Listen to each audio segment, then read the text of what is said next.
Olá, sejam bem-vindos à Maratona Espiritual. Vejam que grande feito nós fizemos. Já concluímos 20 sábados, 20 quilómetros da nossa Maratona Espiritual. Vamos entrar hoje no 21º quilómetro, 21º sábado. No quilómetro anterior, aprendemos a estabelecer ou restabelecer os relacionamentos individuais, os relacionamentos quebrados. Mas hoje vamos aprender como ser um defensor da família da fé, o defensor da unidade, conservar a unidade da família da fé. Estamos a falar de conservar a unidade espiritual entre os irmãos na fé, ou seja, a igreja. A igreja que é corpo de Cristo, salva por Cristo, lavada por Cristo. Bendito seja o nome do Senhor. A igreja é como a noiva de Cristo. Precisamos estar prontos para nos encontrarmos com o noivo. E a igreja tem que estar unida, tem que estar em paz, em harmonia.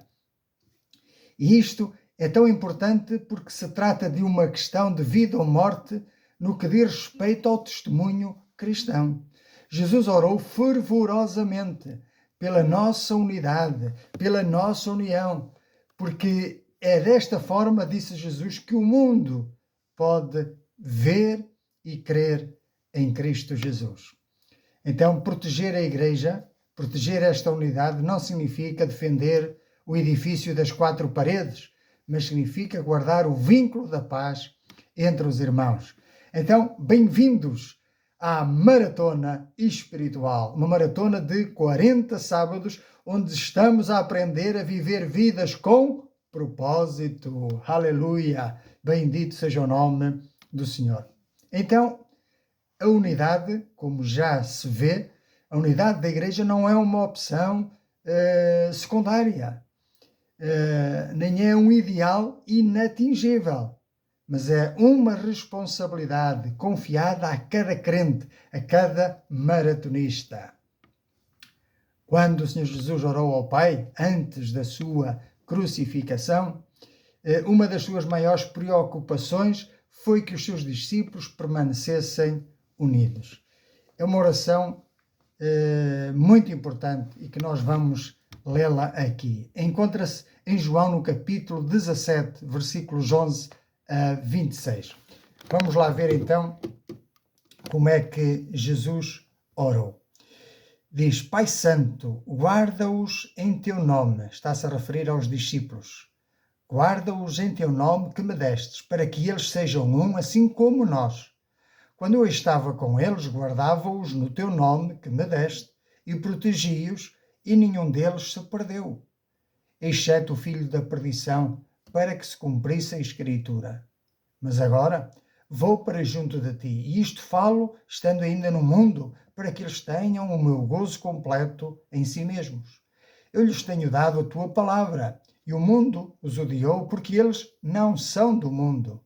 O maratonista espiritual não é do mundo, vive no mundo, mas não é do mundo. Estamos de passagem. E por isso eu te peço que os guardes do mal. Eles não são do mundo, como eu também não sou. Santifica-os na verdade, a tua palavra é a verdade. Assim como tu me enviaste ao mundo, também eu os enviei ao mundo. E a favor deles eu me santifico a mim mesmo, para que eles também sejam santificados na verdade. Não rogo somente por estes, mas também por aqueles que vierem a crer em mim por intermédio da sua palavra. Que coisa interessante. Nós estamos aqui incluídos na oração do Senhor Jesus. Oro por todos aqueles que hão de crer em mim, a fim de que todos sejam um, como és tu, ó Pai, em mim e eu em ti, também sejam eles em nós, para que o mundo creia que tu me enviaste. Eu lhes tenho transmitido a glória que me tens dado, para que sejam um, como nós somos, eu neles e tu em mim, a fim de que sejam aperfeiçoados na unidade, para que o mundo conheça que tu me enviaste e os amaste, como também amaste a mim. Pai, a minha vontade é que onde eu estou, estejam também comigo os que me deste, para que vejam a minha glória que me conferiste, porque me amastes antes da fundação do mundo. Vejam o desejo de Jesus, que nós estejamos para sempre junto dele. Continua a oração do Senhor Jesus. Pai justo, o mundo não te conheceu, eu, porém, te conheci. E também estes compreenderam que tu me enviaste. Eu lhes fiz conhecer o teu nome e ainda o farei conhecer, a fim de que o amor com que me amaste esteja neles e eu neles esteja.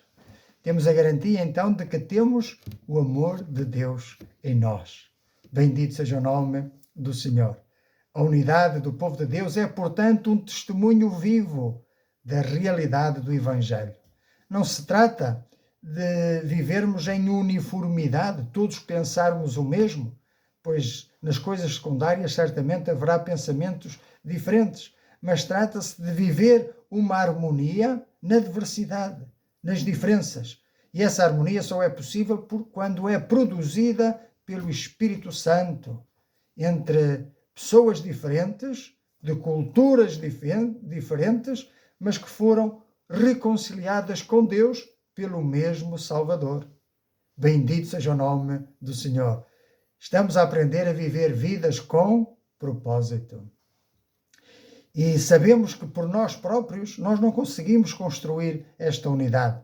Enquanto homens carnais que somos, não conseguimos por nós próprios sozinhos construir esta unidade.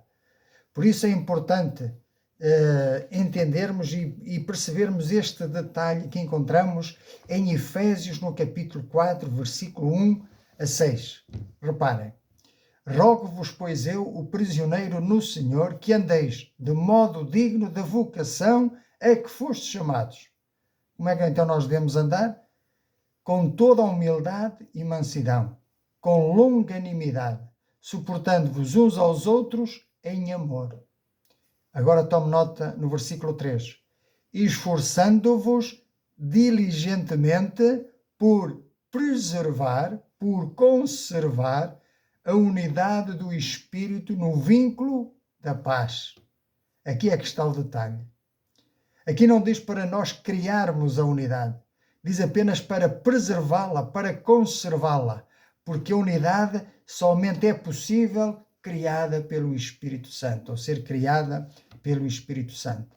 A nós cabe-nos a tarefa, a responsabilidade de guardarmos, de conservarmos, de preservarmos a unidade do Espírito. Não é a nossa unidade, porque nós somos carnais, com corações enganosos, corações egoístas, invejosos. Jamais conseguiremos construir uma paz verdadeira, uma unidade verdadeira. Somente através do Espírito Santo. Bendito seja o nome do Senhor. Continuando o texto, Efésios capítulo 4 e versículo 4, há somente um corpo e um Espírito, como também fostes chamados numa só esperança da vossa vocação. Há um só Senhor, uma só fé, um só batismo, um só Deus e Pai de todos, o qual é sobre todos, age por meio de todos e está em todos. Bendito seja o nome do Senhor. Estamos a aprender a viver vidas com propósito. Aprendemos que nós fomos chamados, nós fomos projetados para vivermos em família, em comunidade. E viver em comunidade traz desafios. Então precisamos aprender a ultrapassar esses desafios. Reparemos que a unidade não é algo que criamos, reforço este ponto, mas é algo que nós devemos guardar. Cristo já estabeleceu esta unidade através da sua obra redentora. A nossa responsabilidade é protegê-la, é cultivá-la e promovê-la através de quê? De atitudes e comportamentos que glorifiquem ao Senhor. Nós somos como que guardiões da unidade. Olha que privilégio, mas ao mesmo tempo que responsabilidade. Então, ser guardião desta unidade significa recusar tudo aquilo que ameaça a comunhão dos santos e empenhar-se ativamente na preservação da paz entre os irmãos.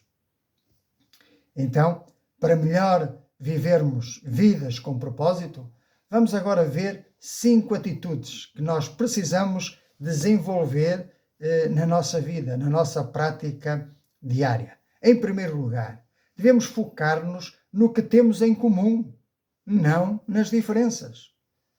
Vivemos num mundo marcado por divisões, por guerras, e a Igreja é chamada a demonstrar uma realidade diferente.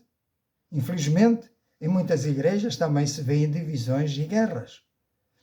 Embora existam nas igrejas diferenças de personalidade, diferentes experiências pessoais, diferentes culturas, diferentes maturidades espiritual, mas todos os verdadeiros crentes partilham da mesma fé em Cristo, partilham e foram alvos da mesma salvação em Cristo pela graça. E é o mesmo Espírito Santo que habita em cada crente.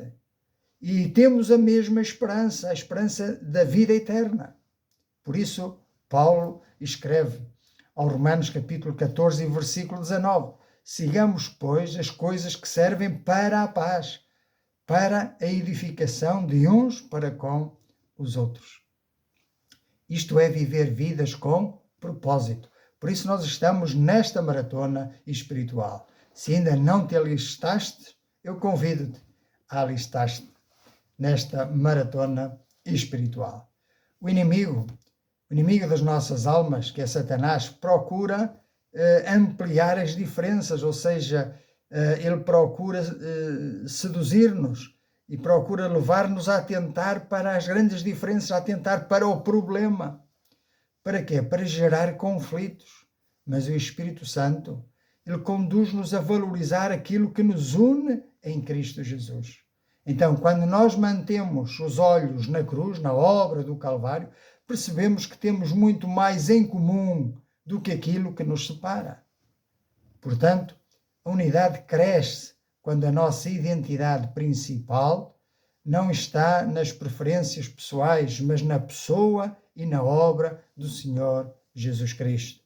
Quanto mais olharmos para nós mesmos, quanto mais nos compararmos uns com os outros, mais sujeitos estamos a conflitos, a divisões. Mas se todos olharmos para a cruz, para a obra do Calvário, então todos remaremos na mesma direção. A segunda atitude: devemos ser realistas nas nossas expectativas. Só se desilude quem se iludiu, diz o ditado popular. Muitas divisões surgem porque esperamos perfeições de pessoas imperfeitas. A Igreja é composta por pecadores, salvos pela graça, mas ainda em processo de santificação. E este processo de santificação dura toda a vida. Por isso, Paulo exorta-nos em Efésios capítulo 4 e versículo 2, com toda a humildade e mansidão, com longanimidade, suportando-vos uns aos outros em amor. Lá está. Por nós próprios não seríamos capazes de nos suportarmos, mas se tivermos o amor de Deus derramado como temos em nossos corações, é com esse amor, o amor espiritual, o amor ágape, o amor sobrenatural, é ele que nos capacita também a suportar-nos e amar-nos uns aos outros. Isto é ser maratonista espiritual. É compreender as coisas espirituais, compreender o mundo espiritual, compreender a nossa realidade eterna. Bendito seja o nome do Senhor. Então, ser realista não significa tolerar o pecado deliberado. Portanto, há bocado tinha dito que muitos se desiludem porque se iludiram. Então precisamos ser realistas. Mas ser realista não significa tolerar o pecado deliberado, mas compreender que o crescimento espiritual é um processo e que estamos aqui para nos ajudarmos uns aos outros, para nos estimularmos à prática das boas obras. E se eu, com este vídeo, conseguir levar-te também à prática das boas obras, fico feliz. Por isso, bendito seja o nome do Senhor. E a Ele toda a glória, não para mim, para Ele. Bendito seja o nome do Senhor. O amor bíblico não ignora os erros, não lhes passa uma esponja por cima, mas responde-lhes com misericórdia, com paciência, com graça, com longanimidade, com mansidão. Bendito seja o nome do Senhor. Então, quem compreende, como cada um de nós compreende certamente, a necessidade que temos da graça de Deus, então, se eu necessito dessa graça, outro também necessita dessa graça, então devemos ser mais condescendentes uns com os outros, devemos criar mais empatia uns com os outros e devemos então cada um de nós demonstrar ao outro essa graça que nós próprios recebemos de Deus, uma graça imerecida. Bendito seja o nome do Senhor. E nós somos chamados também a agir com graça para o irmão que muitas vezes aos nossos olhos não merece. Aí é que está a diferença. Isto é viver vidas com propósito. Se fosse para continuar a viver uma vida normal, segundo a corrente deste mundo, então não precisaríamos de participar nesta maratona espiritual. Não. Mas nós estamos aqui porque não queremos conformar-nos com este mundo, mas queremos conformar-nos com o projeto de Deus para nós, com os planos de Deus para nós. Queremos orientar as nossas vidas pela palavra eterna. Bendito seja o nome do Senhor. A terceira atitude. Devemos escolher sempre a edificação em vez da crítica, porque as palavras têm o poder de construir ou destruir. O crente maduro escolhe conscientemente usar a sua influência para fortalecer os outros. A Escritura convida-nos a imitar a Cristo e a ser empáticos, a ser altruístas, pensar nos outros em primeiro lugar. Vejamos o que nos diz Romanos capítulo 15 e os primeiros 7 versículos. Diz: ora, nós que somos fortes devemos suportar as debilidades dos fracos e não agradar-nos a nós mesmos. Portanto, cada um de nós agrada ao próximo no que é bom para edificação, porque também Cristo não se agradou a si mesmo. Antes, como está escrito, as injúrias dos que te ultrajavam caíram sobre mim, pois tudo quanto outrora foi escrito para o nosso ensino foi escrito, a fim de que pela paciência e pela consolação das Escrituras tenhamos esperança. Ora, o Deus da paciência e da consolação vos conceda o mesmo sentir de uns para com os outros, segundo Cristo Jesus, para que, concordemente e a uma voz, glorifiqueis ao Deus e Pai de nosso Senhor Jesus Cristo. Portanto, acolhei-vos uns aos outros, como também Cristo nos acolheu, para a glória de Deus. Bendito seja o nome do Senhor. E temos, por outro lado, um contraste. Portanto, aqui nos aconselha a que nos acolhamos uns aos outros, como também Cristo nos acolheu, para a glória de Deus. Em contraste, Tiago adverte, capítulo 4, versículos 11 e 12. Irmãos, não faleis mal uns dos outros. Aquele que fala mal do irmão ou julga a seu irmão, fala mal da lei e julga a lei. Ora, se julgas a lei, não és observador da lei, mas juiz. Um só é legislador e juiz, aquele que pode salvar e fazer perecer. Tu, porém, quem és que julgas o próximo? Então não devemos falar mal uns dos outros, nem nos assentarmos na roda dos escarnecedores, como nos diz o Salmo 1. Devemos entender então que a crítica destrutiva alimenta sentimentos e enfraquece a comunhão. A exortação bíblica, porém, vai restaurar, ou melhor, visa restaurar, visa edificar.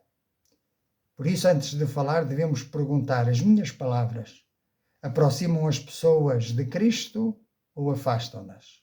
Promovem a paz ou alimentam contenda? O guardião da unidade usa a sua voz para encorajar, para consolar, para instruir e fortalecer o corpo de Cristo, que é a família de Deus. Isto é viver vidas com propósito. Bendito seja o nome do Senhor. E não é para todos, é para aqueles que escolhem dar as suas vidas em favor, em prol daquele que as conquistou. Bendito seja o nome do Senhor. Em quarto lugar, a quarta atitude, devemos recusar-nos a ouvir fofocas, mexericos e murmurações. Muitas igrejas, muitas comunidades da fé sofrem danos profundos não por perseguição externa, mas por palavras imprudentes dentro da própria comunhão. A palavra de Deus alerta em Provérbios 16:28, o homem perverso levanta contenda e o difamador separa os maiores amigos. E ainda em Provérbios 20:19, o que anda mexericando revela o segredo, pelo que não te intrometas com o que muito abre os seus lábios. Então, quem deseja guardar a unidade não participa em conversas que espalham suspeitas, críticas ou acusações. Em vez de dar ouvidos à murmuração, procura os factos, promove a reconciliação e incentiva o diálogo bíblico e honesto. Muitas divisões morreriam à nascença se os crentes se recusassem a servir de canal para a murmuração. Isto é viver vidas com propósito. É uma vida com responsabilidade, mas também com dignidade. Bendito seja o nome do Senhor. Em quinto lugar, a nossa quinta atitude, devemos apoiar e honrar os nossos líderes espirituais. Deus estabeleceu líderes espirituais para servirem o seu povo, ensinarem a palavra, cuidarem das almas. Então a Escritura diz, obedecei aos vossos pastores e sujeitai-vos a eles, porque velam por vossas almas, como aqueles que hão de dar contas delas a Deus. E Paulo acrescenta em 1 Timóteo 5,17, os presbíteros que governem bem sejam estimados por dignos de duplicada honra, principalmente os que trabalham na palavra e na doutrina. Sabemos também que há líderes espirituais que trabalham mal. Então a esses devemos também ajudar e não obedecer cegamente, sem discernimento espiritual. Não. A honra bíblica não é idolatria ao líder, nem é uma submissão cega. Não. Porque eles também são homens, são falhos e precisam da nossa ajuda, da nossa oração e da nossa correção, porque eles não são infalíveis e não estão acima de nós, mas como dizia Pedro, eu, presbítero como eles, ou entre eles. Bendito seja o nome do Senhor. Então, os maratonistas que somos, devemos ser como os crentes de Bereia, que foram elogiados por examinarem diariamente as Escrituras para confirmar o ensino recebido. Contudo, quando os líderes são fiéis à palavra de Deus, a Igreja deve apoiá-los, orar por eles, colaborar com alegria na obra do Senhor. Daí que o respeito mútuo entre líderes e membros fortalece a unidade e favorece o avanço do Evangelho. Conhecereis que sois meus discípulos se vos amardes uns aos outros, disse Jesus. Agora, precisamos compreender que existem fundamentos onde se assenta esta unidade da fé, a unidade bíblica. E o fundamento, a base, é o sangue de Cristo. Em Efésios capítulo 2, versículo 13, repara no que diz, mas agora, em Cristo Jesus, vós que antes estavais longe, já pelo sangue de Cristo chegastes perto. Portanto, a nossa unidade foi conquistada pelo sangue de Cristo. O valor da unidade é o valor do sangue de Cristo derramado por nós. Então, a nossa comunhão não assenta em afinidades humanas, mas na obra redentora de Cristo. O mesmo sangue que nos reconciliou com Deus é o mesmo sangue que nos deve reconciliar uns com os outros. Bendito seja o nome do Senhor. Esta é a base. E Romanos rumamos para a maturidade da fé, para a maturidade espiritual. Por isso estamos nesta grande maratona. Bendito seja o nome do Senhor. Pois, em Efésios 4, versículo 13, nós entendemos que o desejo de Deus é conduzir a sua igreja até que todos cheguem à unidade da fé e ao conhecimento do Filho de Deus, ao homem perfeito, à medida da estatura completa de Cristo. Ou seja, o desejo de Deus é que cada um individualmente, mas também como corpo de Cristo, todos reflitamos o caráter de Cristo, a imagem de Cristo, o homem de Cristo, o novo homem, a maturidade de Cristo. Bendito seja o nome do Senhor.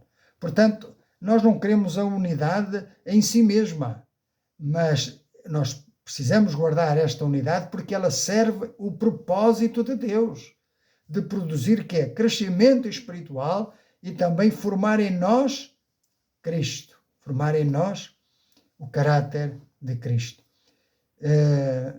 Paulo, escrevendo aos Colossenses, ele diz: Cristo em vós, a esperança da glória. É verdade, Deus também tem uma esperança, uma santa esperança de ver formado em nós o caráter de Cristo. E, em terceiro lugar, a unidade da fé, da família da fé, deve ser conservada porque o nosso destino é eterno e temos uma glória para desfrutar. A visão celestial, em Apocalipse, capítulo 7 e versículo 9, apresentada a João, revela o quê? Uma grande multidão que ninguém podia contar, de todas as nações e tribos e povos e línguas, diante do trono de Deus. Bendito seja o nome do Senhor. E o Senhor Jesus orou que eu quero que eles estejam onde eu estiver, para que eles conheçam a glória com que me has dado. Bendito seja o nome do Senhor.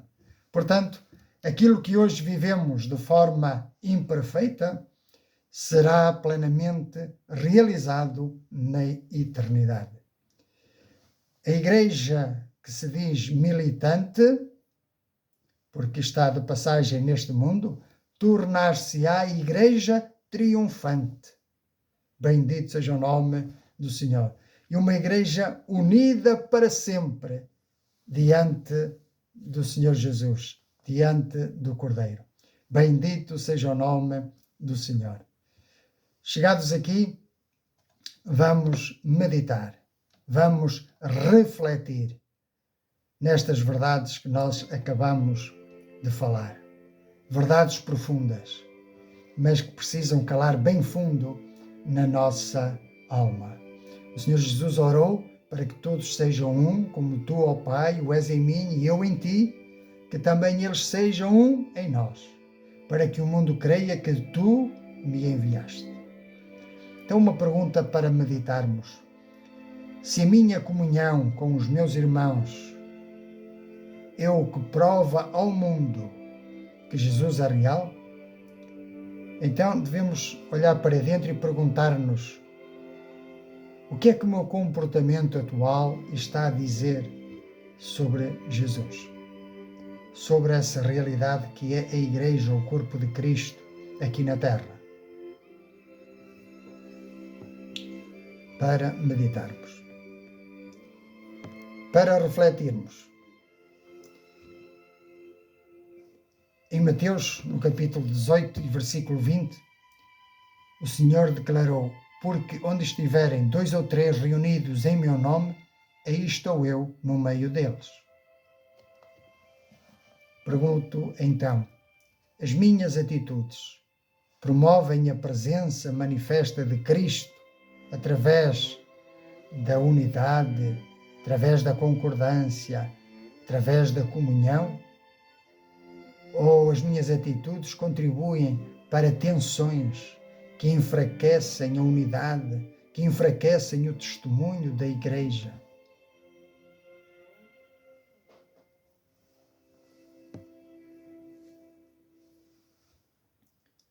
Em segundo lugar,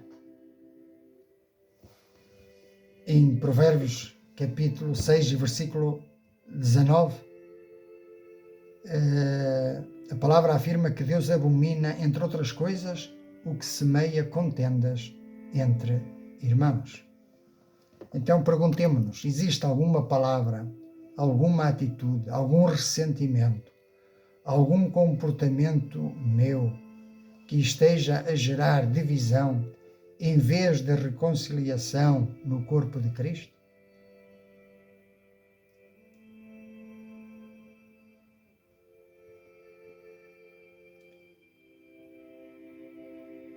Em terceiro lugar, uma pergunta e um desafio. O desafio é: decide hoje ser um promotor de paz. Em Mateus capítulo 5 e versículo 9, Jesus declarou: bem-aventurados os pacificadores, porque eles serão chamados filhos de Deus. Que passo concreto eu posso dar hoje para promover a paz, restaurar relacionamentos e fortalecer a unidade da minha igreja local?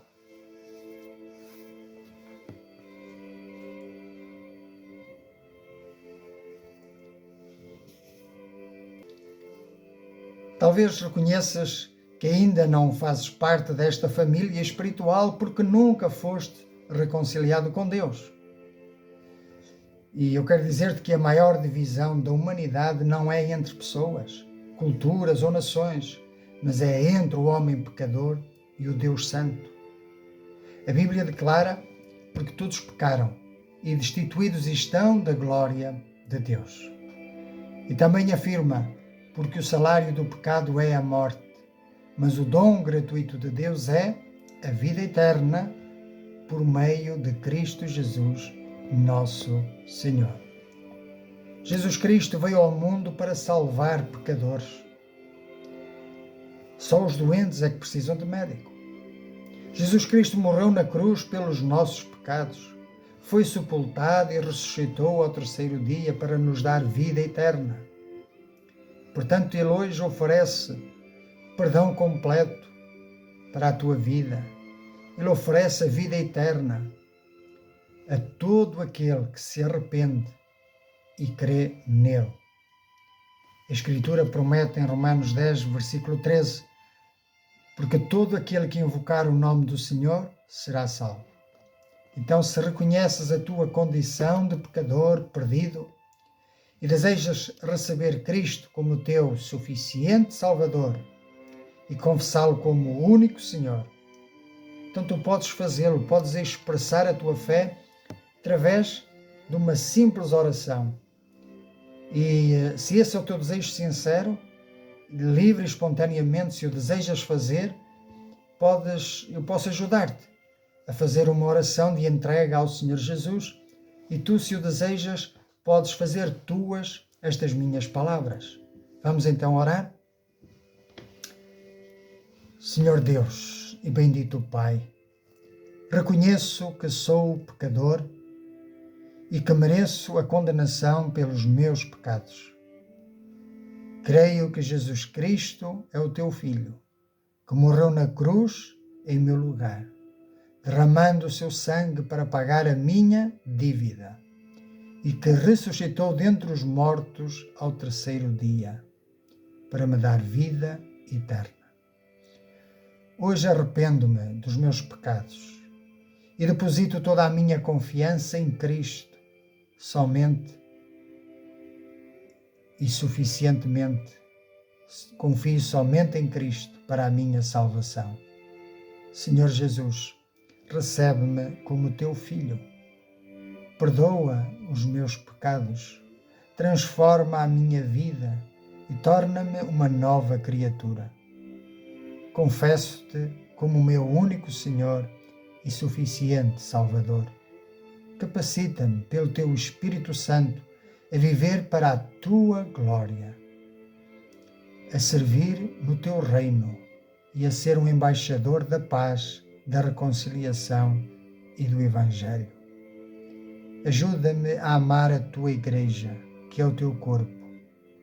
Ajuda-me a guardar a unidade do corpo de Cristo e a proclamar a salvação aos perdidos, enquanto me deres vida nesta terra.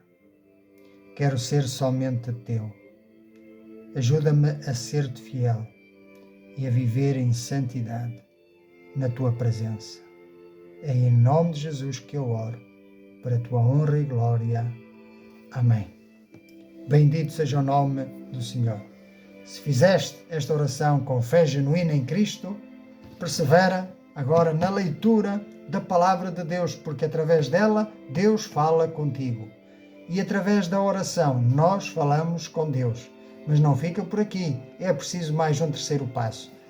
Viver em comunhão, na comunhão dos santos, no corpo de Cristo, na família da fé, e assim testemunharmos do Evangelho, crescendo diariamente na graça e no conhecimento do nosso Senhor Jesus Cristo. Ora, o Deus de paz seja com todos vós. Amém. Bendito seja o nome do Senhor. Espero por ti no próximo quilómetro, no 22º quilómetro, 22º sábado. Até lá, se Deus permitir.